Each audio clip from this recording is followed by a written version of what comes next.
Monsieur, chers amis de Port-Royal, y eut-il jamais fête pareille à celle-ci, demande Saint-Cyran dans le chapitre de ses considérations sur les dimanches et les fêtes des mystères, intitulé « Pour la veille de Noël ». Le Père Singlin écrit quant à lui dans l'instruction pour la fête de Noël que contiennent ces instructions chrétiennes.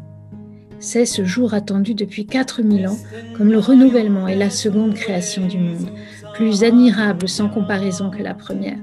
Le jour désiré par tous les prophètes, l'objet des vœux et des soupirs de tous les saints qui l'ont précédé, le sujet des louanges et des actions de grâce de tous ceux qui l'ont suivi et qui vivront sur la terre jusqu'à la fin des siècles et dans toute l'éternité.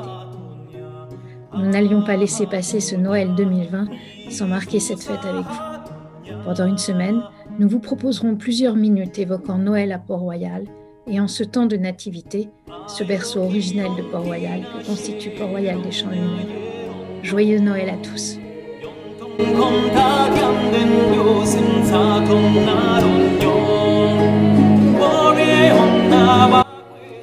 Les journaux de l'abbaye mentionnent à l'occasion l'organisation de la journée. Ainsi, en décembre 1677. Le samedi 24e, jour de Noël, Monsieur l'évêque de Beauvais chanta la messe de minuit et celle d'après-tierce. Il était venu la veille à dessein de nous faire la grâce de passer la fête avec nous. Monsieur de Sacy officia à matine et dit une messe basse pendant celle de Monseigneur, après laquelle, pendant l'aude, qui était déjà bien avancée, il entra au-dedans pour communier les malades. Elles étaient dites quand il sortit. Une lettre de la mère Agnès du 8 janvier 1662, qui relate le miracle dont Suzanne de Sainte-Catherine-Champaigne, la fille du peintre Philippe de Champaigne, a fait l'objet la veille, retrouvant l'usage de sa jambe qui était paralysée, mentionne que, je cite, « pour faire une action de grâces à Dieu plus authentique », fin de citation, les deux religieuses vont à la crèche. La miraculée reprend ce détail dans sa relation de l'événement, précisant que cette crèche se trouve dans l'avant-chœur, près du Saint-Sacrement, qu'elle honore en même temps. Or, l'installation dans les églises de crèches mobiles, démontées après la période de la Nativité, est une habitude assez récente. Les premiers exemples en sont relevés à Naples au cours de la seconde moitié du XVIe siècle. Port-Royal fait donc preuve de modernité, mais surtout, ce faisant, le monastère suit un mouvement principalement diffusé par les jésuites. Les journaux de l'abbaye contiennent, à la fin de l'année 1678, le projet autographe d'une lettre qu'Angélique de Saint-Jean, la nièce de la mère Angélique, rédige pour faire la preuve de la rigoureuse orthodoxie du monastère au moment où les persécutions reprennent. Elle y énumère toutes sortes de faits qui montrent que Port-Royal rend un culte appuyé à la Vierge Marie et aux saints, et observe enfin « Pour marquer que dans les choses mêmes, qui ne sont point d'obligation, nous nourrissons notre piété par toutes les pratiques qui peuvent servir à l'exciter, pendant les 40 jours depuis Noël jusqu'à la purification, nous faisons tous les ans une représentation de la crèche dans l'une des ailes du chœur, où il y a de grandes figures de cire au naturel qui représentent l'enfant Jésus, la Sainte Vierge et Saint Joseph. Et tous les jours, nous y allons après vêpres chanter un salut pour adorer ce mystère et invoquer la Sainte Vierge par l'intercession de laquelle nous espérons d'avoir part aux grâces que Jésus-Christ nous apporte. » Avec son sens ordinaire de la précision, Angélique de Saint-Jean ne manque pas à la fois de nous apprendre que la crèche constitue une tradition toujours en usage à Port-Royal à la fin du XVIIe siècle, mais encore qu'elle y voit clairement une de ces choses qui ne sont point d'obligation, comme elle dit, et qui constituent simplement un moyen suggestif de stimuler la piété de leurs utilisatrices. Ces premières constatations faites, l'examen des correspondances de la mère Angélique, de sa sœur Agnès, de l'abbé de Saint-Cyran, du père Singlin, de le maître de Sacy, ou la lecture des principaux mémoires de proches de Port-Royal, ne fournissent aucun récit d'une célébration de Noël, aucun témoignage de joie ou d'effusion lié à cette occasion. Angélique de Saint-Jean a composé une brève réflexion spirituelle intitulée « En la fête de Noël », conservée dans un petit recueil manuscrit à la bibliothèque de Port-Royal. Il s'agit d'une méditation assez abstraite sur la reconnaissance que les épouses du Christ, c'est-à-dire les religieuses, éprouvent envers leur Sauveur. Le motif de la nativité y tient une part restreinte, comme on le voit à considérer les premières pages, où il est pourtant le plus développé. Les âmes saintes, qui sont les épouses de Jésus-Christ, entendent tous les jours sa voix et trouvent l'accomplissement de leur joie, comme le dit l'ami de l'époux, à écouter cette divine parole. Lors même que Jésus-Christ ne paraît qu'un enfant qui ne fait que de naître et qui ne parle point. Son silence n'est que pour le monde dont il se cache parce qu'il est indigne de le connaître, et pour nous apprendre à nous taire avec le monde et à rompre tout commerce avec cet ennemi de Dieu. Mais dans cet état même, il entretient un commerce et une conversation plus familière avec les âmes simples. Il met ses délices à demeurer en leur compagnie, et c'est l'amour qu'il leur porte qui l'a fait venir de si loin, dans un habit si déguisé et dans un lieu si indigne de sa grandeur, qui est une étable où il daigne naître. Ses propres sujets l'ont méconnu et rejeté en le voyant dans cet étrange rabaissement, parce que les yeux se trompent et les sens ne peuvent pénétrer dans les secrets de la sagesse de Dieu. Mais la foi de son épouse le reconnaît à sa voix, et aussitôt qu'il commence à parler à elle, par les mouvements que sa sagesse produit dans son cœur. Elle s'écrie avec un transport de joie « C'est mon bien-aimé qui parle à moi !» Et dès ce moment, elle entre dans un profond silence et dans une humble adoration pour écouter avec une admiration extrême de la faveur qu'il daigne lui faire ces paroles d'amour et de grâce dont il la console et par lesquelles il l'instruit des fins qu'il s'est proposées dans le grand voyage qu'il a entrepris pour elle et des avantages qu'elle y doit trouver si elle correspond, comme elle doit, à une grâce qui surpasse si fort tout ce qu'elle pouvait attendre. L'enfance du Christ, l'étable où il naît, ne font l'objet d'aucun développement. Elles sont d'emblée insérées et dominées par un vocabulaire et une topique venue du Cantique des Cantiques. Et dans les dernières pages, Noël a entièrement disparu au bénéfice d'une évocation de la croix et de son saint bois, des souffrances et du sang de la Passion. La relation de la captivité d'Angélique de Saint-Jean ne s'attarde pas davantage sur le Noël qu'elle passe en captivité et privée des sacrements. En 1665, la mère Agnès explique, dans une lettre à l'archevêque de Paris, Monseigneur de Péréfixe, qu'après lui avoir en vain demandé de pouvoir communier à la Toussaint, elle a laissé passer le saint jour de Noël, sans le solliciter, pour ne pas l'irriter, mais elle ne saurait faire preuve d'une même prudence à la veille de Pâques. À l'évidence, outre que le temps a passé, elle considère Pâques comme une fête bien plus essentielle que Noël. 5 ans plus tôt, en décembre 1660, elle envoyait au chevalier Renaud de Sévigné, l'oncle de la célèbre marquise, lequel disposait depuis quelques mois d'un logement dans la cour de l'abbaye de Paris, un billet tiré au sort, dit-elle, parmi ceux que le petit Jésus nous a donnés en venant au monde.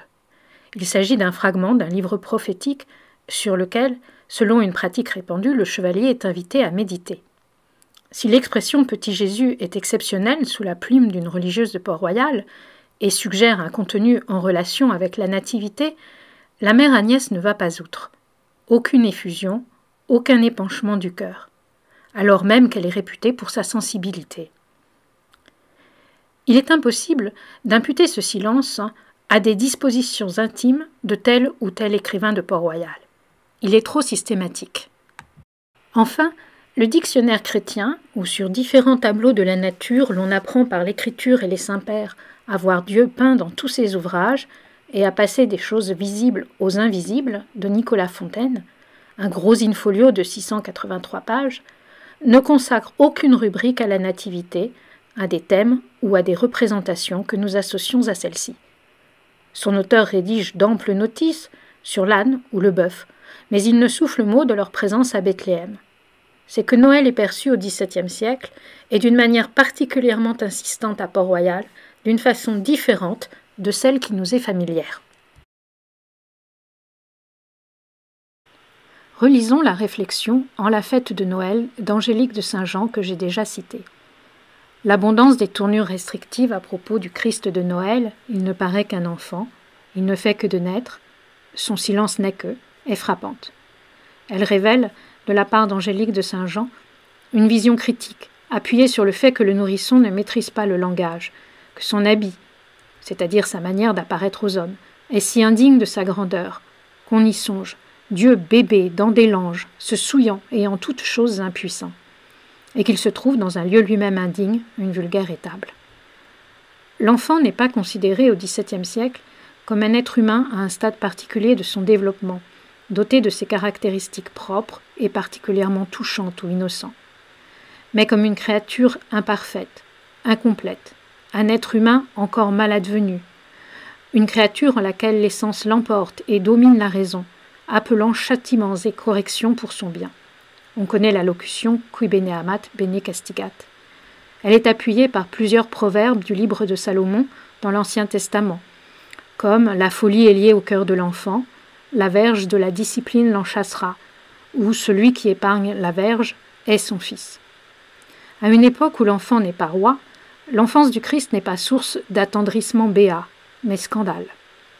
Ainsi, Angélique de Saint-Jean note-t-elle que le Christ dans la crèche est, je cite, « dans un étrange rabaissement ». Le mot rabaissement est un néologisme. Le terme apparaît seulement dans le dictionnaire de l'Académie française en 1694. Son utilisation par Angélique de Saint-Jean marque la volonté de forger un terme nouveau pour dire une action qu'elle juge extraordinaire, inconcevable, une humiliation pour laquelle le vocable usuel d'abaissement lui semble insuffisant. Son cas n'a rien d'une exception. Le 4 décembre 1660, la mère Angélique écrit au chevalier de Sévigné. Et évoquant la nativité, elle parle de l'anéantissement inconcevable de notre Seigneur Jésus-Christ dans le sein de sa Sainte Mère, et considère qu'il faut, face à ce mystère, retrancher toutes les paroles superflues. Noël appelle le silence, une contemplation humiliée. Son neveu, le maître de Sacy, exhorte le destinataire de sa lettre 40 à la même conscience. Pour mortifier son esprit, il doit considérer, je cite, « Jésus-Christ enfant et cette humilité profonde avec laquelle il s'est assujetti volontairement à tout ce que les enfants font et souffrent sans volonté et sans connaissance, lui qui était la sagesse de Dieu même. » Noël, première figure de l'incarnation, est selon l'abbé de Saint-Cyran un mystère de la renaissance de Dieu et de l'humiliation inconcevable, avilissement et néantisation, ou anéantissement, qui l'accompagne. Mystère d'un Dieu dont la caractéristique est d'être éternellement et qui choisit de renaître. Mystère d'un Dieu parfait et infini qui se fait homme, sa propre créature, finie, bornée de toutes parts. Le mot d'anéantissement revient sans cesse sous la plume de Saint-Cyran. Dans le chapitre « Pour la veille de Noël », de ses considérations sur les dimanches et les fêtes des mystères, et sur les fêtes de la Vierge et des saints, l'abbé écrit « Jésus-Christ est si petit et si humilié le jour qu'il naît dans les tables que si on le considère par les seules apparences, il n'est rien du tout, et il est vraiment anéanti, selon la parole de l'apôtre. » Saint-Cyran reprend un peu plus loin, à propos du Christ humilié par son incarnation en un enfant, il était anéanti, souverainement anéanti. Et encore, aussitôt après, il est tellement vrai que le mystère de la naissance est un mystère d'anéantissement, que l'Église nous y dispose par tout l'avant, et après nous avoir effrayés le premier dimanche par l'évangile du jugement qu'elle nous propose, le second, elle nous représente Saint Jean dans les liens, et dont la vie est moins estimée que le divertissement d'une danse. Selon une expression de Philippe Sellier, l'abbé développe une vision catastrophique de Noël. C'est une ruine, une chute, un désastre. Dieu déchoit du ciel en s'incarnant. Un fragment des instructions chrétiennes, extraite des lettres de Saint-Cyran par Arnaud d'Andilly, explique. Quand le Christ entre dans la chair d'un enfant, Dieu suspend l'effusion de la gloire de sa divinité. Il ne la fera rejaillir qu'à sa résurrection. Jésus-Christ n'eut pas dans son incarnation et dans sa naissance sa dernière perfection.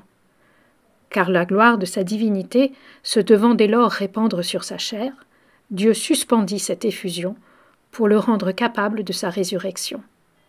Mais alors il jouit de la gloire et reçut la dernière perfection qui appartenait à son humanité en tant qu'uni au Verbe et en vertu de l'incarnation.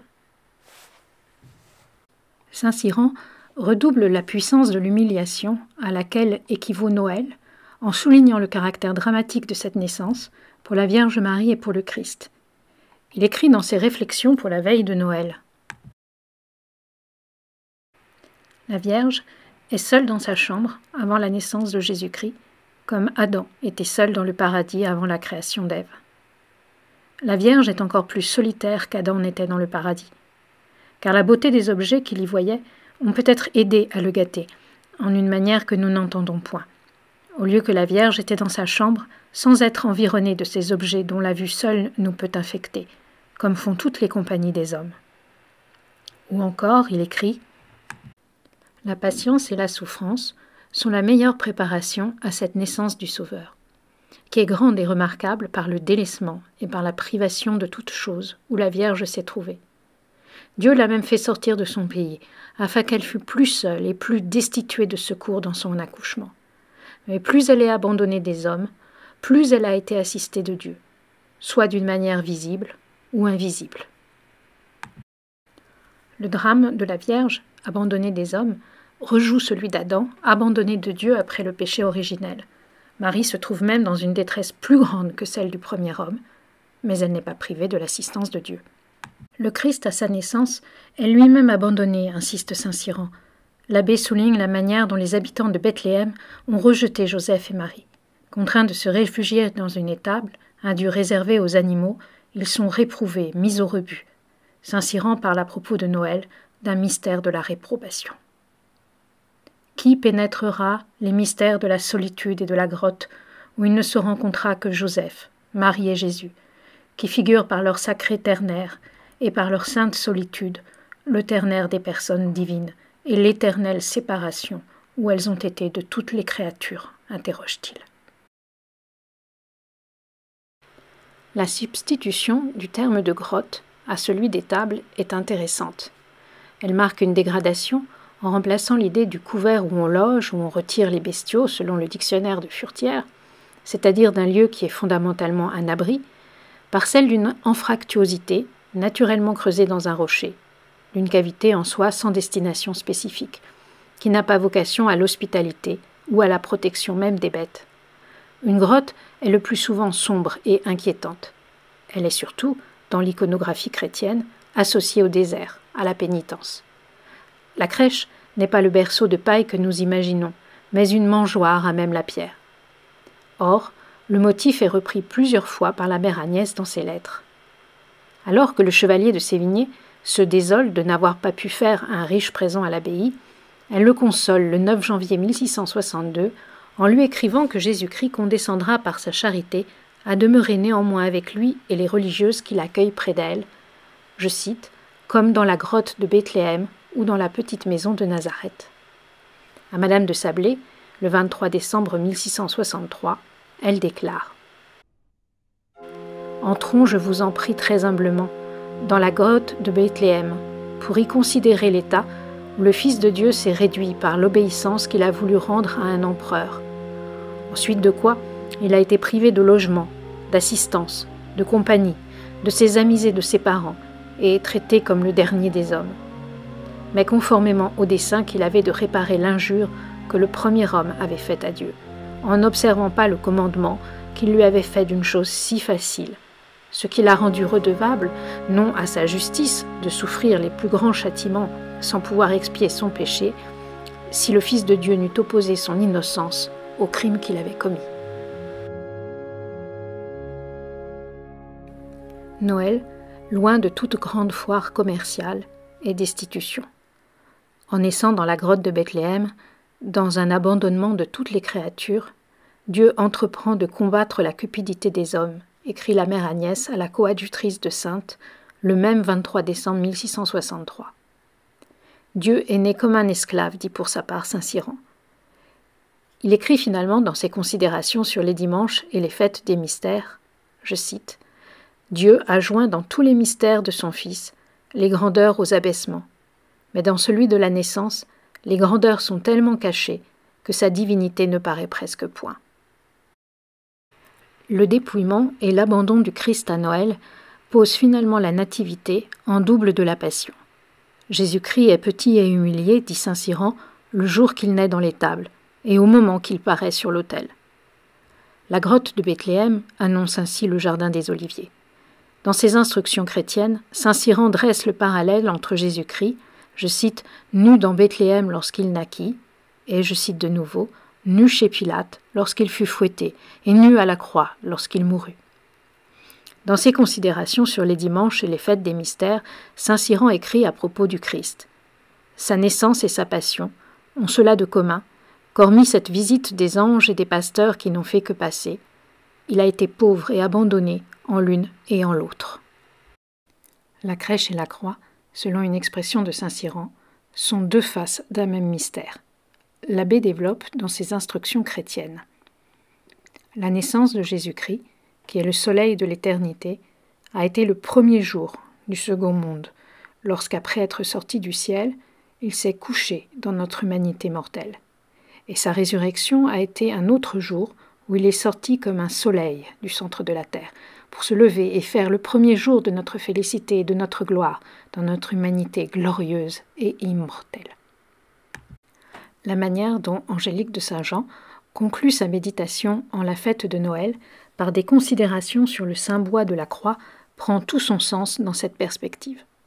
Premier jour d'un monde recommencé, Noël fait sens par rapport à la résurrection du Christ. Mais la nativité montre le Christ couché, humilié au sens étymologique du terme, abaissé vers la terre, tandis que sa résurrection est du côté de l'élévation et d'une gloire lumineuse. Noël appelle un tressaillement de joie. Enfin, toutes les créatures tressaillent de joie dans l'espérance de leur renouvellement qui commence aujourd'hui et qui s'achèvera au jour du jugement. Vidi caelum novum et terram novam, note saint Cyran. Mais Noël ne commande aucune exultation, loin de là. Port-Royal ne voit pas dans Noël une fête, mais un mystère et un abaissement de Dieu pour l'homme, tels qu'ils doivent plutôt accabler et anéantir la conscience que ce dernier a de lui. Le manuscrit du projet de lettre d'Angélique de Saint-Jean, où elle évoque la crèche de Port-Royal et ses figures de cire, figures qu'elle a probablement faites elle-même, on sait par un passage de sa relation de captivité que c'est un art où elle excellait et que ses geôlières la prièrent d'employer à leur bénéfice en 1664, comporte une intéressante rature. La religieuse avait d'abord écrit « Pour marquer que dans les choses mêmes qui ne sont point d'obligation, nous nourrissons notre piété par toutes les pratiques qui peuvent servir à l'exciter en frappant les sens. Pendant les 40 jours depuis Noël jusqu'à la pérification, nous faisons tous les ans une représentation de la crèche. » En se relisant, Angélique de Saint-Jean a barré en frappant les sens, soucieuse d'ôter à son texte une précision qui porte implicitement condamnation de ce qu'elle caractérise. Angélique de Saint-Jean se défie de l'usage de la crèche car il relève à ses yeux d'une piété sensible et spectaculaire, baroque, altérant la gravité du mystère auquel elle se rapporte, l'euphémisant, si elle ne tend pas même à en faire disparaître la notion au bénéfice d'une émotion affectueuse. Le XVIIe siècle n'ignore pas l'amour qu'un petit peut inspirer. Madame de Sévigné en est l'exemple le plus célèbre. De fait, l'usage de la crèche et le développement d'une sensibilité tendre à propos de la nativité sont principalement portés par les jésuites, au nom d'une théologie moliniste hostile à la manière dont les augustiniens refusent d'esquiver la considération d'un tragique abandonnement originel de Dieu, fût-ce pour fonder sur lui la joie que l'incommensurable, l'éblouissante charité de son renversement ultime peut susciter. En 1678, par prudence face aux controverses, Angélique de Saint-Jean retient la réserve qu'elle ressent. Son premier jet est précieux cependant pour comprendre le basculement de la piété qui s'opère alors autour de Noël. D'une vision traditionnelle sévère, représentée par Port-Royal, à une festivité émotionnelle au lyrisme tendre que l'évolution de la conception de l'enfance du XVIIe au XXIe siècle ne fera qu'intensifier. Le motif de l'anéantissement scandaleux du Christ, peu à peu, est supplanté par la célébration de la venue d'un sauveur pour les hommes. La représentation de l'âpre bonté de son geste par celle de la rédemption ainsi promise à ces derniers. L'idée du mystère, de l'énigme, d'un Dieu qui se cache dans l'incarnation, comme le dit Angélique de Saint-Jean dans son écrit en la fête de Noël, appelant la contemplation pour être perçue et compris, s'efface au bénéfice des flambeaux et des cornemuses. La solitude de la crèche se peuple. L'image est plus gaie, assurément, que le tableau silencieux et douloureux que Port-Royal nous donne de Noël. Mais ce tableau, moins humain, est plein d'une grandeur divine, digne de l'événement que Noël célèbre et dont la sensibilité peut aussi bien être touchée.